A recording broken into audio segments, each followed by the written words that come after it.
Todos los días me levanto pidiéndole a Dios. Every day I wake up and ask God that I can leave my house and I can get home safe. And I ask people to pray for us so that we can keep going.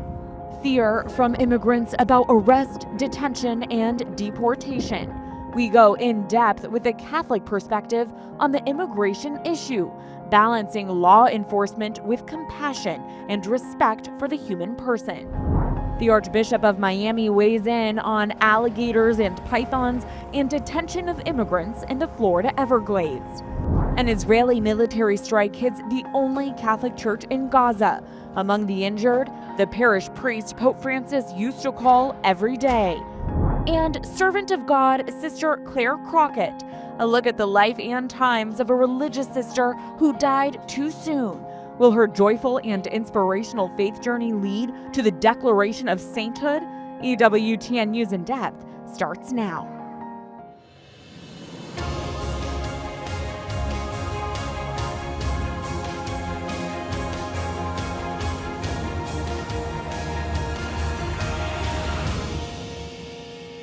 La portata simbolica, colpire. Its symbolic significance also causes us pain. Remember that this church was watched over with care, affection, and fondness by Pope Francis. Reaction from a Vatican official after artillery fire from an Israeli tank unit hits the only Catholic church in Gaza, killing 3 people and injuring 10 more, including the parish priest who spoke on the phone almost daily with the late Pope Francis about the war's toll on civilians. Welcome to EWTN News in Depth. I'm Catherine Hadro. Upon learning of the shelling of Holy Family Catholic Church, Pope Leo XIV renewed his call on Thursday for an immediate ceasefire in the Israeli-Hamas conflict and for reconciliation towards an enduring peace in the region. Addressing his concerns, Israeli Prime Minister Benjamin Netanyahu called Pope Leo on Friday to discuss what Israeli Defense Forces called a mistake.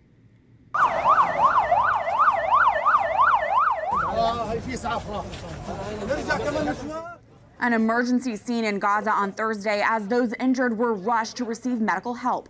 As faithful from around the world expressed dismay about the strike on the church compound, President Donald Trump called Netanyahu to voice his displeasure. The Israeli Prime Minister then issued a public apology for what he called stray ammunition, and a spokesperson for the Israeli Defense Forces released a rare statement admitting fault, saying artillery shells hit the church by mistake.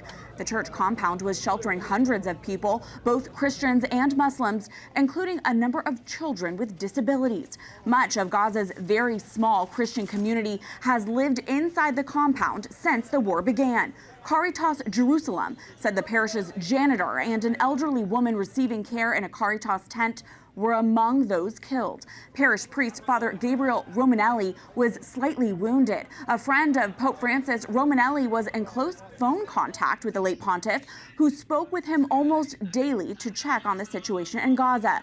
During Friday's phone conversation, Pope Leo renewed his appeal for a ceasefire, expressed concern about the humanitarian situation, and stressed the need to protect places of worship. Echoing Pope Leo, the president of the U.S. Conference of Catholic Bishops called for an immediate ceasefire. Following the strike, Archbishop Timothy Broglio stating, "Our first concern naturally goes out to Father Gabriel Romanelli and all his parishioners, most especially to the families of those killed. Our prayers are for them during these tragic times. With the Holy Father, we also continue to pray and advocate for dialogue and an immediate ceasefire." Joining us now from Jerusalem is Bishop William Shomali, the auxiliary bishop for the Latin Patriarchate of Jerusalem. He serves as general vicar and patriarchal vicar for Jerusalem and Palestine amid the war in Gaza. Your Excellency, thank you for joining us. First, can you shed any insight as to how the Holy Family Catholic Church community in Gaza is doing after the strike? I know that Cardinal Pizzaballa, the Latin Patriarch of Jerusalem, visited the church on Friday. Yes, the community yesterday was very distressed because of the killing of 3 parishioners and because of the casualties they had. Father Gabriele was wounded, but the visit of the Patriarch today gave them a lot of comfort because he is the head of the church and he is coming with a lot of material help also to this population which didn't receive any food since 2 months. So his coming gives spiritual comfort, moral comfort, and also material comfort, which is much needed. And this morning, they were able to bring to Jerusalem someone who was wounded yesterday very seriously, critically, and now he is in Jerusalem under treatment. So it was very good that the Latin Patriarchate could bring him here. Absolutely. And solidarity from many friends, many politicians from all the world. Father. Your Excellency, what do you make of Israel's description of this being an accident? And what do you make of their response overall? Isn't it unprecedented for Israel to issue an apology like they did? It is not normal. Israel generally says we will investigate and we'll have no answer afterwards. This time there was an apology from Netanyahu himself, which is unique. And the Holy Father could ask him for a ceasefire and working for peace. It is great in itself that he spoke to the Holy Father. Absolutely. And on that note, the Vatican has been calling for an immediate ceasefire for some time now in Gaza, and Pope Leo only reiterated that once again on Thursday in a telegram and on their phone call. Is there anything more the Vatican is doing right now to facilitate what many are reporting is an imminent ceasefire deal and hostage exchange? It is true that the Holy See, during the time of Pope Francis, and even now with Leo XIV, the Holy See asked frequently, many times, Cardinal Parolin the same, for a ceasefire and the success of negotiations for a final settlement of the conflict. Nothing happened so far. Now, what changed now? Maybe more pressure from the side of Mr. Trump. This is important. Trump is the strongest in this situation. Also, there is a complex of guilt from the side of Israel for having attacked or destroyed part of a church, which is a place of worship. It was condemned by many people. Even yesterday, we spoke with with the President of France, Macron. He was very angry because of attacking the church, and according to him, it's under French protection. I want to investigate more about this French protection, but for him, the Catholic Church in the Holy Land is under French protection, so he felt bad that a place like Gaza was hit. That's very interesting to hear all those political dynamics at play right now. Your Excellency, Pope Francis famously spoke nearly daily with Father Romanelli, the parish priest at Holy Family who was injured in this strike. Can you speak to the significance of this parish, the only Catholic church in Gaza? Yes, in fact, Pope Francis was very close.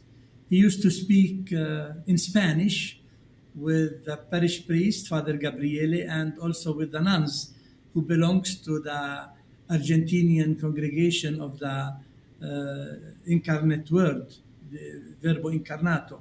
So Pope Francis was very close, and he knew every detail about the life of the Christian community in Gaza. This is unique, irrepeatable, to say the truth.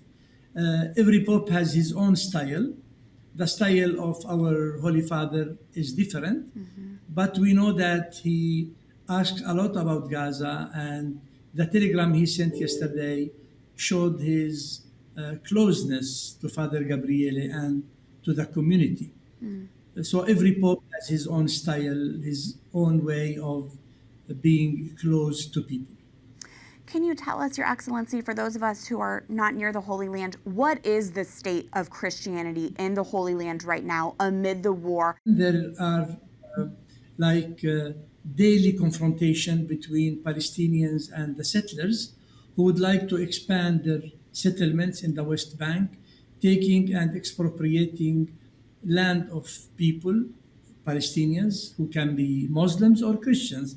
We are suffering now because in two of our Christian villages, Taibe and Abu, settlers enter almost every day to conquer more land and to enlarge the settlements. And really, this creates a lot of tension in the West Bank.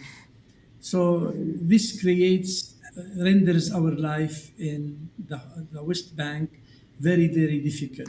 And also, two Palestinian camps in the north were emptied from their inhabitants. Around 40,000 people were displaced. Other reasons render the life of Palestinians uneasy, and really we are looking for a solution to this conflict. Finally, can you clarify, has the IDF been protecting Christians?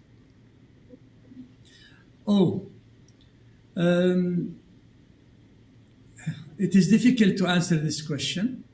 We asked the army to prevent settlers from coming to the Christian village of Taibe and to take more land. So really we are in front of an ideological conflict with two narratives where a negotiation for peace are very difficult because of these two narratives about the land and the history of this land.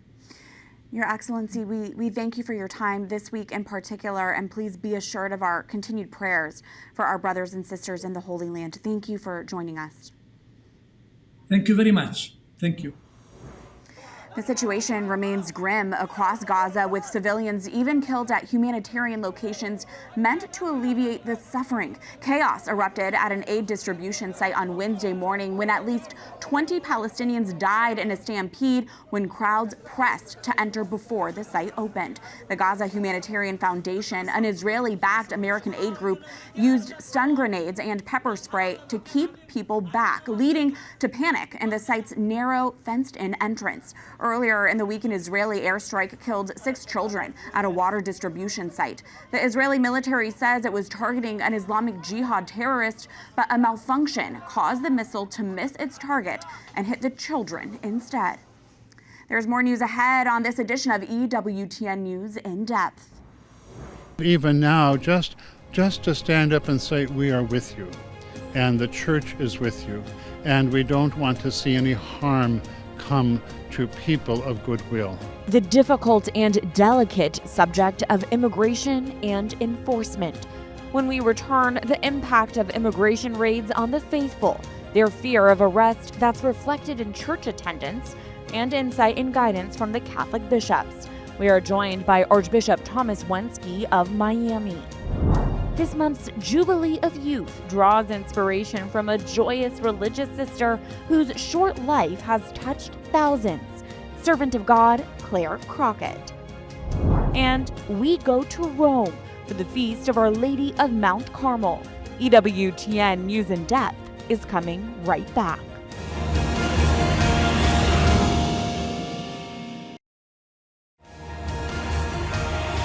There's too many people on too many cameras making too many statements without actually showing up and looking at one another eye to eye and saying to one another, you know, we're brothers and sisters and we can treat each other as such.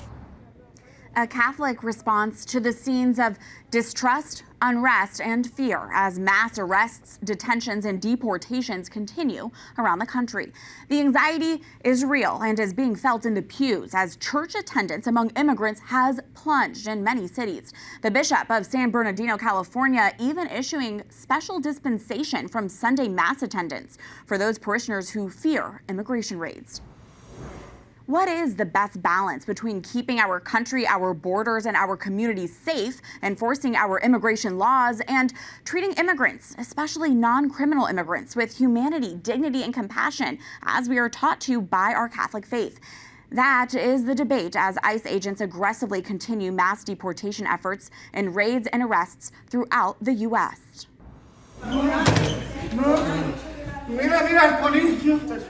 At doctors' offices, at courthouses, at work, non-citizen immigrants and sometimes citizens accidentally are being arrested by swarms of masked men wearing ICE police gear. This week, the acting director of ICE released an internal advisory to ICE officers declaring immigrants who arrived in the U.S. illegally are no longer eligible for bond hearings as they fight deportation. Such proceedings can take months or years. The acting director acknowledged to staff that the policy would likely face legal challenges. Immigration lawyers say the Trump administration is expanding a legal standard typically used to hold recent arrivals at the U.S.-Mexico border to a much broader group, to include immigrants who have lived in the United States for decades.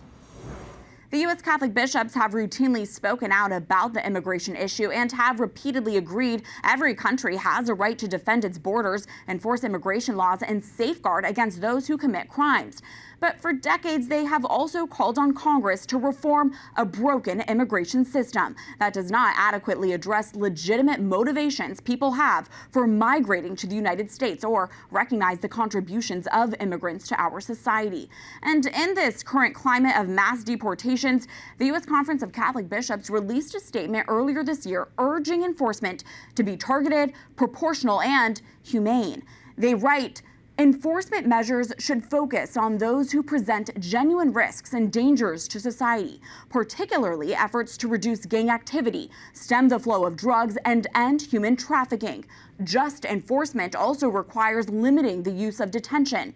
Military personnel, resources, and tactics should not be used in immigration enforcement. Deportations and other enforcement actions should always be carried out with due regard for families, community ties, and religious liberty interests. In the meantime, the Pentagon this week ended the deployment of 2,000 California National Guard troops the Trump administration had ordered to Los Angeles to help deal with protests sparked by the immigration crackdown. It's not immediately clear what prompted the end of the deployment. 2,000 more guardsmen remain, and the Pentagon has not said when they will be able to go home. A Pentagon spokesman said, thanks to our troops, lawlessness in Los Angeles is subsiding. California Governor Gavin Newsom called their deployment unnecessary, unlawful, and political theater. As the political back and forth over Trump's immigration enforcement continues, bishops and clergy are calling for immigration reform while reaching out to members of their flock who are directly impacted. Montse Alvarado reports. The plazas, the sidewalks should be filled with ice cream vendors and children doing their thing in the park, and we don't see that. For most of Los Angeles, it's business as usual. But in the largely Hispanic neighborhood of Boyle Heights, a still quiet prevails. Out of fear of deportation, many stay in their homes. Father Brendan Bussey, pastor at Dolores Mission Church, says intensified activity from immigration and customs enforcement has deeply shaken the flock he serves. We've received calls here at the parish, Father, I'm not sure if our family feels safe coming to Mass. So it's affected everybody. President Trump has emphasized enforcement and deportation of immigrants since his second term began. But the issue came to a tipping point in early June when ICE arrests at local Home Depots and LA's Fashion District sparked intense protests between civilians and police. That's when the president called in thousands of California National Guard troops and a smaller group of active duty Marines stationed in California. Amid that unrest, Father Bussey wanted to bring peace. On June 10th, in downtown's Grant Park, he and other faith leaders gathered together for peaceful prayer and song. Then he led a procession to the federal building, one of the main protest sites. And we walked between protesters and National Guardsmen in a moment that was very tense. And we brought into that place a spirit of peace. One of the speakers at the service was Archbishop Jose Gomez, who has repeatedly called for action on immigration reform. Que tenga mucha paz. Be at peace, and that we are working to establish migration reform, so that all who are here to work, to help their families, to help this country, can figure out their situation. Though protests have died down, immigration raids continue. Just last week, ICE agents conducted operations at 2 Southern California legal cannabis farms. They say as part of an investigation into potential child labor and human trafficking violations. The raids quickly fell into chaos as violent clashes erupted between protesters and ICE agents. The Department of Homeland Security says it arrested more than 350 illegal immigrants and found 14 undocumented children. These raids have kept many immigrants, including those in the U.S. legally, in fear of living out their day-to-day. One restaurant owner described that fear.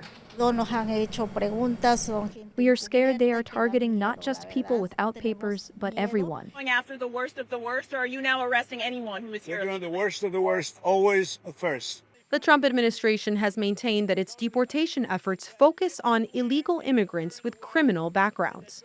According to the agency's own numbers, as of June, ICE has detained more than 220,000 individuals since the fiscal year 2025 began in October.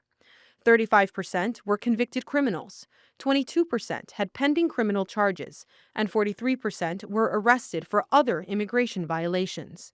People who have had no contact at all with law enforcement have been caught up in this, and we are concerned about the lack of due process. Rick Musacchio, executive director of the Tennessee Catholic Conference, says large-scale ICE operations in southern Nashville in early May continue to cause great fear among the church's immigrant community.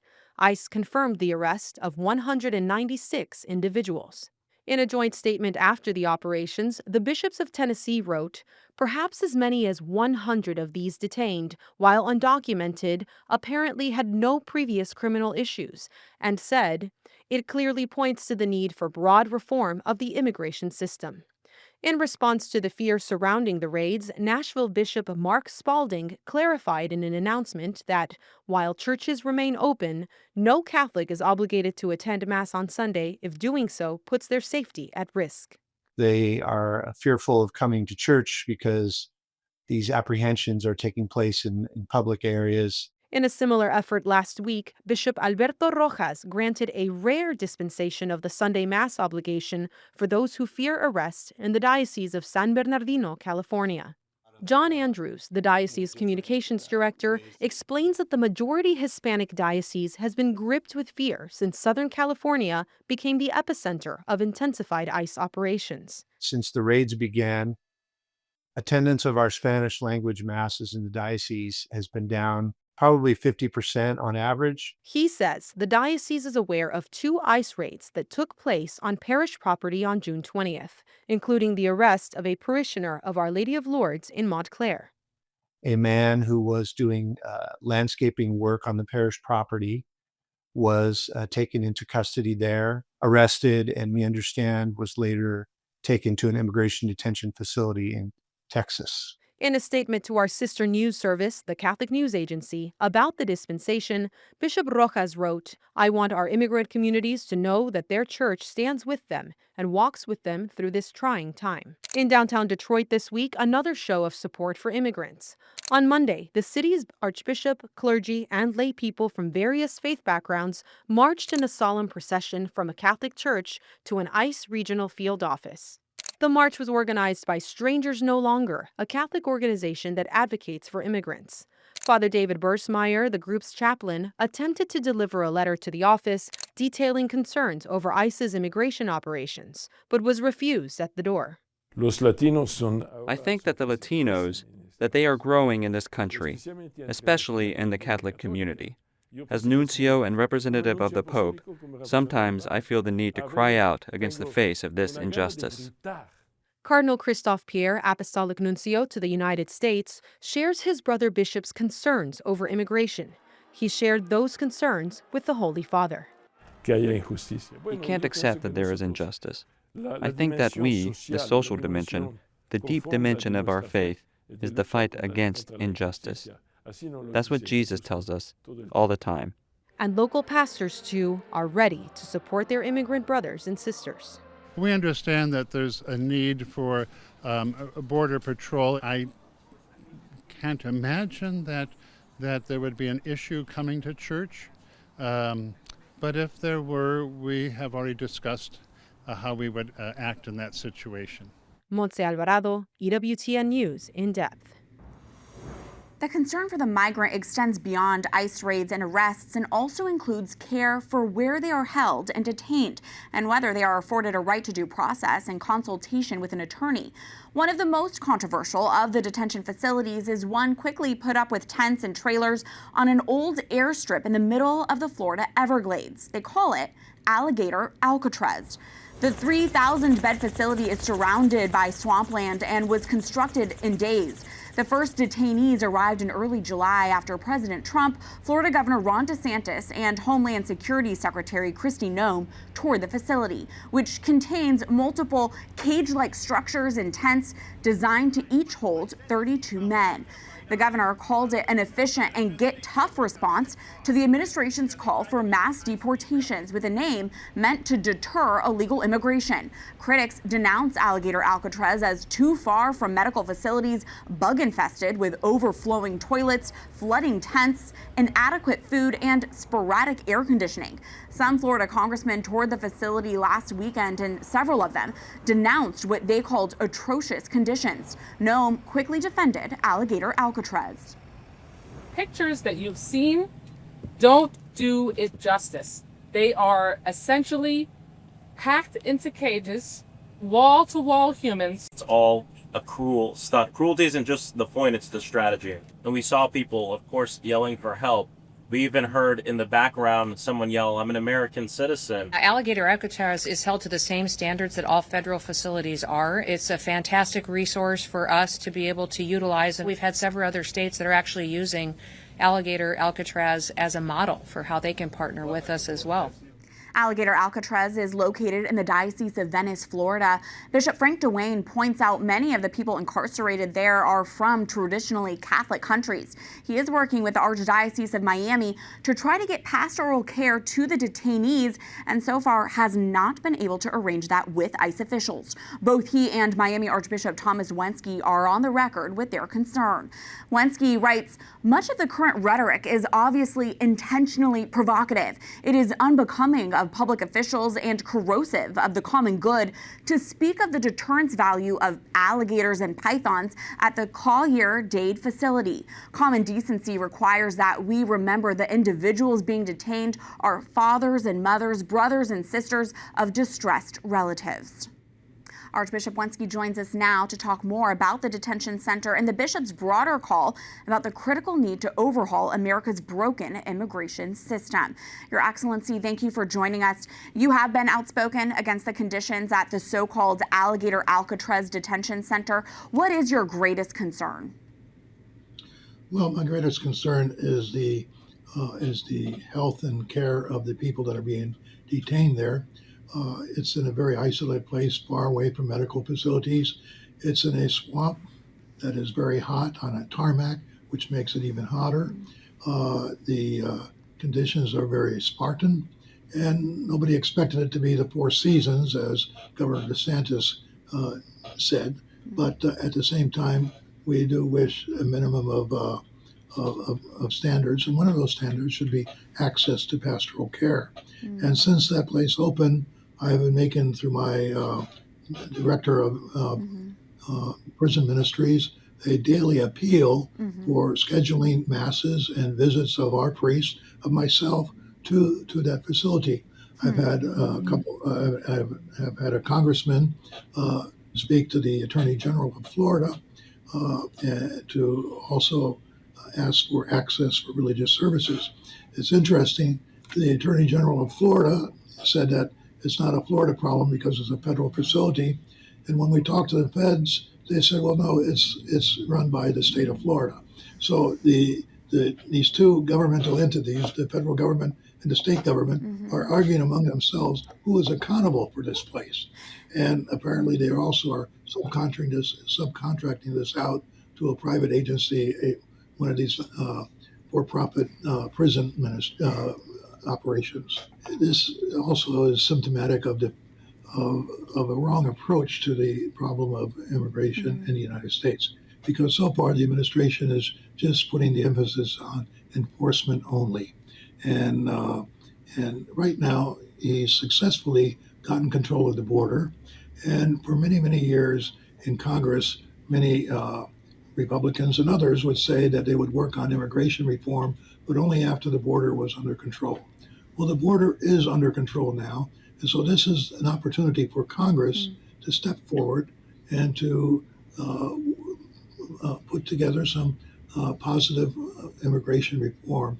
And again, the administration can say they're enforcing the laws, and that's true. But the laws, if they're not working well, if they're working against the common good, they can and should be changed. And that's the prerogative of Congress. Congress makes the laws. We don't like activist judges making laws from the bench. We don't like the executive making laws through executive orders. So it's our constitutional system says that Congress makes the laws, the executive executes them, and the judiciary acts as a referee, as it were. I do want to ask you and give you the opportunity to respond to people who say detention facilities such as Alligator Alcatraz, these are the natural consequences to breaking the law and to coming into the U.S. illegally. Is this a just punishment? Well, you got to understand there are laws and there are laws. In most cases, breaking the law, entering the country illegally, or falling out of status is not a felony. It's a civil violation. A civil violation like a parking ticket or making a right turn on red, or jaywalking or walking on the grass where it says do not walk on the grass. So there's a difference between violent crime or felonies, and the administration is acting rightly to remove bad actors from our streets because nobody wants criminals walking our streets free. But most of the people, the immense majority of these people, are here, are working and working in honest jobs and trying to make a living for themselves and their families, trying to just have a future of hope for themselves and their families. Your brother Bishop in the San Bernardino Diocese issued a Sunday Mass dispensation for faithful who have a fear of being arrested at Mass to be deported. Your brother Bishop in Nashville issued what he said is a clarification that no one is required to attend Sunday Mass if doing so puts their safety at risk. What are your thoughts on these actions in light of recent ICE raids, and would you consider a similar course of action in your own archdiocese? Well, it's true. Everybody is fearful, and people are fearful in different parts of the country. Sometimes panic can be contagious. However, I think that up till now, the government has not invaded our churches. Churches are private property, and a government agency cannot enter the church without a warrant. To do so would be a violation of the Fourth Amendment. Not only the violation of the Fourth Amendment of the alien they're looking for, but a violation of the Fourth Amendment of the pastor of the parish, of the bishop himself, because these are private property. The government has to respect that. So I don't expect that the government will invade our churches, and so people, I think, can come to Mass or be at Mass in peace. It's probably more risky for them to go to the market, to go to the bodega, than it is to go to church. So I would say keep coming to church, and as you go back and forth, just be careful. Finally, Pope Leo XIV, being the first U.S.-born pope, has a strong grasp on American politics. Do you expect our Holy Father will weigh in on the current U.S. immigration situation in the near future? He might, but at the same time, I think as the Holy Father, he would also want to work through the local bishops and the local bishops' conference to do so as not to give the impression that he, as a head of state, a Vatican City state, is interfering in the internal issues of another government. So, his pronouncements will be, I think, very forthright. He won't be afraid to say what the truth is, and he said it already about treating all people, especially most vulnerable people, with justice and with kindness and compassion. But I don't think he's going to get into the nitty-gritty of the policy. I think that's our job here in the United States, and hopefully we will continue to press our case. And as I said, right now the ball is in the court of Congress, and I hope that the Trump administration is looking at the polling, because the polling indicates that many of his base are also shocked at the type of roundups that are taking place when people, for example, a 15-year-old boy was found at Alligator Alcatraz, and that's no place for a minor. Archbishop Wenski, thank you so much for your time and for joining us this week. Thank you. EWTN News in Depth will continue to cover the complexity of the immigration issue, ICE enforcement and deportations, White House, Congress, and court impact on immigration policy, and the Catholic Church reaction to it all. News headlines are next in the Week in Review.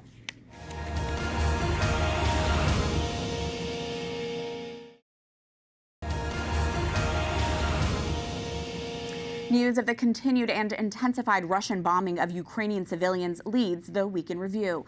The latest bombing is part of Russia's escalating air campaign, much of it with targeted drone attacks.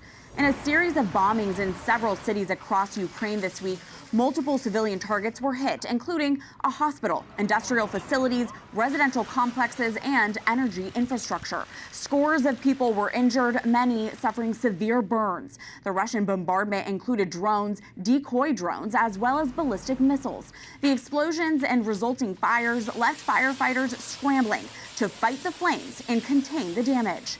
And one of the clearest signals President Trump is getting impatient with Russian President Vladimir Putin's war against Ukraine. On Monday, he announced potential 100% tariffs against Russia if it does not agree to a peace deal within 50 days. He made the comments during an Oval Office meeting with NATO Secretary General Mark Rutte. It's the most substantive pressure he's placed on Putin since returning to office 6 months ago. I don't want to say he's an assassin, but he's a tough guy. I speak to him a lot about getting this thing done. And I always hang up and say, well, that was a nice phone call. And then missiles are launched into Kiev or some other city. And I said, it's strange.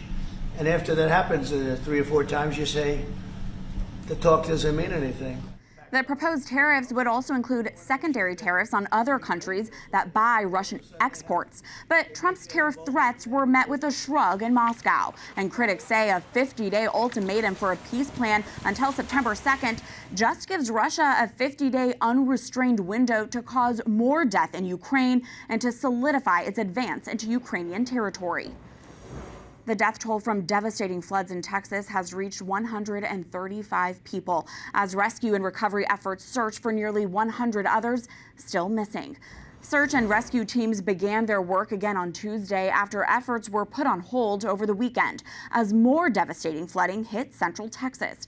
As communities try to rebuild, questions still remain about how the Lone Star State, as well as FEMA, could have better warned victims of the disaster, many of whom were never notified of the deadly flooding that began on July 4th. Governor Greg Abbott, during a press conference in San Angelo on Wednesday, defended his state's response. And I got to tell you, we've not seen a better response in the state of Texas. And there are articulated reasons for that. One is there was a great deal of collaboration at all levels from the very first minute all the way until this moment in time. Questions also remain around the tragedy of Camp Mystic, a Christian summer camp for girls where 27 campers and counselors lost their lives to the floods. The camp's owner, Dick Eastland, had been tracking the weather. A spokesman for his family initially said he saw an urgent warning from the National Weather Service on his phone about the floods about 2 hours before he started evacuating. Later this week, the spokesman clarified it's not quite clear whether Eastland saw the alert. He died while trying to rescue campers. A controversial Washington state law that would have forced priests to break the seal of confession was blocked late this week by a federal judge.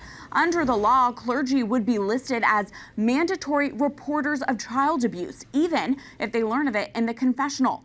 Washington's bishops and later the DOJ sued the state, saying the law violates their freedom of religion and that robust reporting measures are already in place. The district judge agreed with the bishops and enacted a preliminary injunction Friday morning.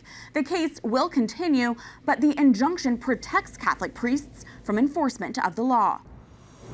A major decision from the U.S. Supreme Court this week will impact the future of the Education Department and allow mass layoffs to proceed. In an unsigned order, the justices lifted a lower court ruling that had indefinitely paused the president's plan to dismantle large sections of the agency and lay off 1,400 employees while legal challenges play out. The three liberal justices of the court dissented, arguing only Congress has the constitutional power to close the department and the executive branch was breaking the law. The Trump administration called the actions a downsizing, not a closure, and claimed a victory for parents and students across the country. The administration will now start shifting many of the education department's functions to the states. But critics say the court's action is a devastating blow to the nation's promise of public education for all children. There is finally a resolution and an official buyer for Pope Leo's childhood home in a Chicago suburb. The village of Dalton, Illinois has purchased the modest brick home for $375,000, well below the $1 million the homeowner's realtor said it could go for, but still above the $219,000 it was listed for earlier this year, before Cardinal Robert Prevost became Pope Leo. The village board voted unanimously to approve the purchase and to follow up with plans to make it into a historic site open to the public.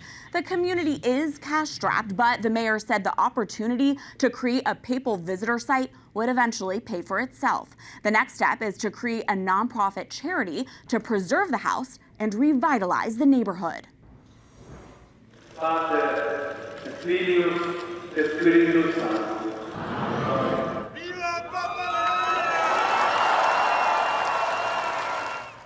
Joy in the Italian lake town of Castel Gandolfo, where last weekend Pope Leo became the first pope since 2012 to deliver the Sunday Angelus at the papal summer retreat. Leo is reviving the summer tradition of vacationing at Castel Gandolfo after Pope Francis chose to remain in Rome during the hot summer months. Faithful from around the world, pilgrims, priests, families, and students flocked to the town to celebrate Mass, take in the Angelus message, and to catch a glimpse of our Holy Father.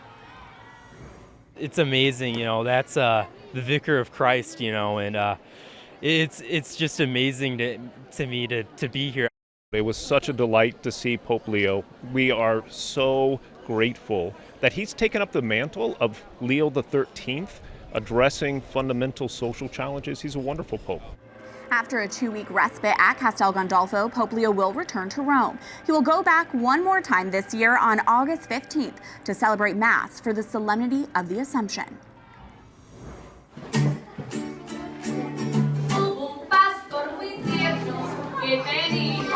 Next, the life and times of Sister Clare Crockett, the religious sister who spread music, love, and joy to all those who knew her. How her influence will be felt later this month at the Jubilee of Youth in Rome.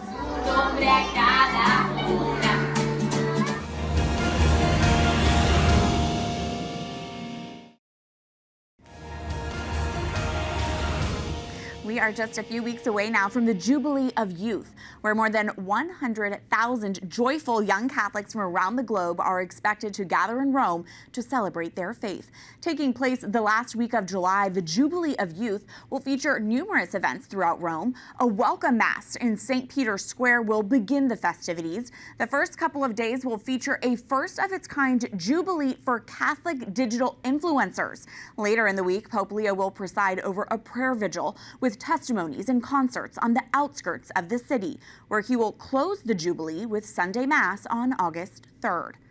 The agenda for the Jubilee of Youth at the end of this month is rich with inspiration geared towards young Catholics. Servant of God Clare Crockett, a young religious sister who tragically died in 2016, has served as an example of Catholic love and charity for thousands of young people who know her story. It is hoped the memory of Sister Clare will help evangelize and energize all those who admire her. Here's reporter Paola Flynn.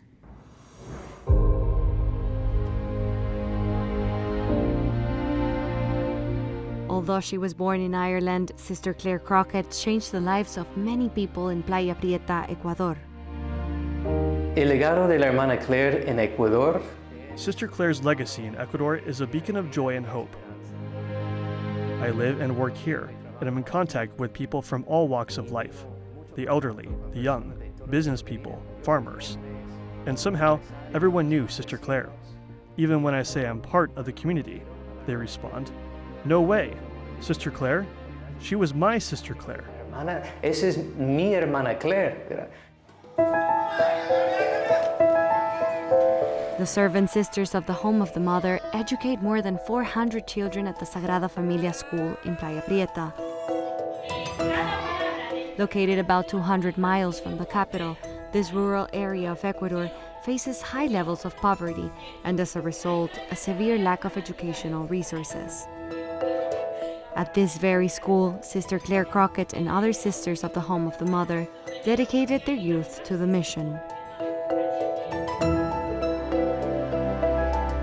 Clare was born in Derry, a town in Northern Ireland.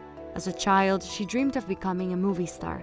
With strong artistic talent and a charismatic personality, she joined a talent agency at age 14. She acted in stage plays and presented shows for Channel 4 in the United Kingdom. Sister Clare recalled that time during World Youth Day in Madrid, 2011. When I was 17, I was asked to present for a major TV channel, Nickelodeon. Do you have that here? Yes? But as she pursued fame, one unexpected invitation changed her life. El momento clave de la conversión de la hermana Clare. The key moment in Sister Clare's conversion came during a trip to Spain. A friend of hers had appendicitis and couldn't go, so she offered her place to Clare. What Clare didn't know was that it was a religious trip. Instead of going to the beach in Ibiza, they went to a monastery in the middle of nowhere near Cuenca, Spain. She went, sort of tricked into it, but still freely, and spent Holy Week there. On Good Friday, when everyone approached the cross to venerate it, she felt Jesus speak to her from the cross, "I love you, and I died for you." That encounter with the crucified Christ completely changed Sister Clare's life. Totalmente la vida de hermana Clare. At that moment, I felt something like a slap inside of me. It was like God was showing me that He was truly God on the cross, and that the only way I could comfort Him was with my life. La única manera que yo podía consolar lo que yo estaba viendo en la cruz era con mi vida. At the age of 18, she joined as a candidate for the Servants of the Home of the Mother on August 11, 2001. She made her perpetual vows on September the 8th, 2010.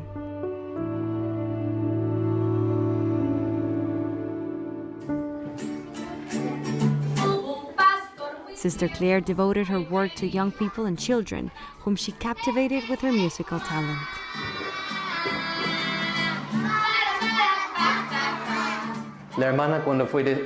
When she was assigned to Guayaquil, which was a new foundation in a city with a lot of poverty and many dangers, she devoted herself fully to the task with great joy and enthusiasm.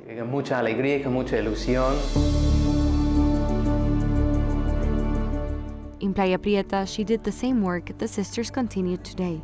She played soccer with students, taught guitar lessons, and gave English classes to underprivileged children, who, thanks to benefactors, now have access to a Catholic education. The sisters also visit homes in the area to deliver medicine and food. This was the work that Clare carried out until April 16, 2016, when a 7.8 magnitude earthquake struck Ecuador, killing more than 600 people, among them Sister Clare Crockett, who was 33 years old. The earthquake also claimed the lives of 3 young aspirants to the servant sisters of the Home of the Mother and 5 students. Las hermanas habían participado en la misa aquí en Playa Prieta. The sisters had attended Mass here in Playa Prieta and were returning home. She was about to start her guitar lesson when the earthquake struck, and she didn't have time to leave the building before it collapsed under the weight of its 4 floors. The earthquake killed her and the girls who were attending their guitar lessons. En reunión aprendiendo guitarra con ella.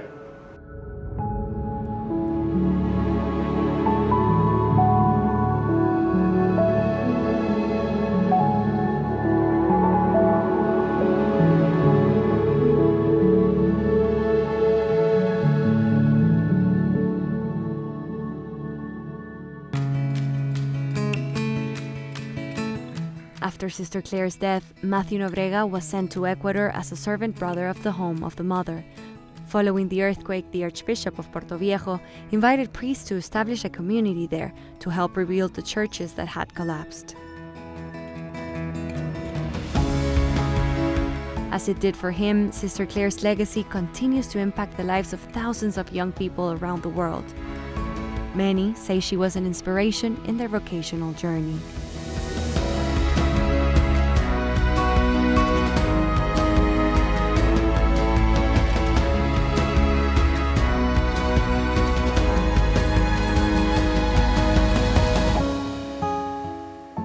On July 29th, these towering white columns will be filled with pilgrims approaching St. Peter's Square to participate in the opening Mass for the Jubilee of Youth, a call to inspire young men and women from all over the world to dedicate their lives to the service, just like Sister Clare Crockett.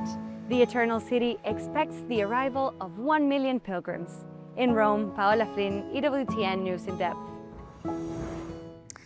Might the joy and inspiration Sister Clare Crockett gave the world lead to a declaration of sainthood? The beatification cause of Sister Clare, now titled a Servant of God, formally opened this past January in a ceremony at a Madrid cathedral. An elected tribunal will now investigate her life, virtues, and reputation for holiness as one of the many steps towards beatification.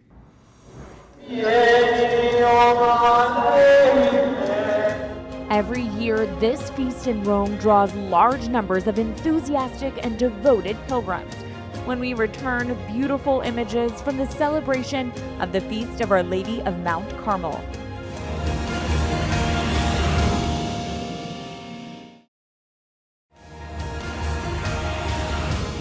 It's a long, hot summer in Rome. Like Pope Leo at Castel, Gandolfo, many have fled the city on holiday for cooler locations. But that did not stop the revelers enjoying the Feast of Our Lady of Mount Carmel this week. The processions honoring the virtues of the Blessed Virgin Mary are part of a 12-day celebration, a tradition that dates back for centuries.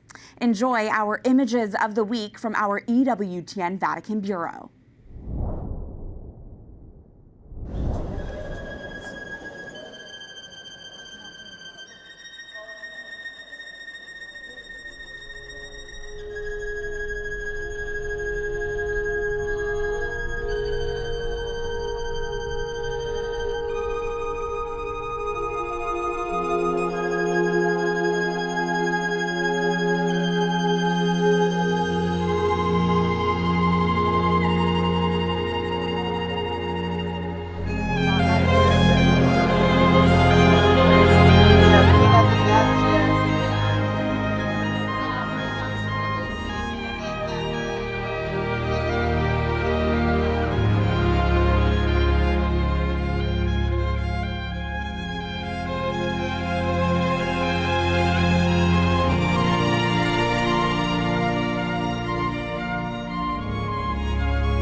The feast celebration in Rome for Our Lady of Mount Carmel. Our Lady of Mount Carmel, pray for us.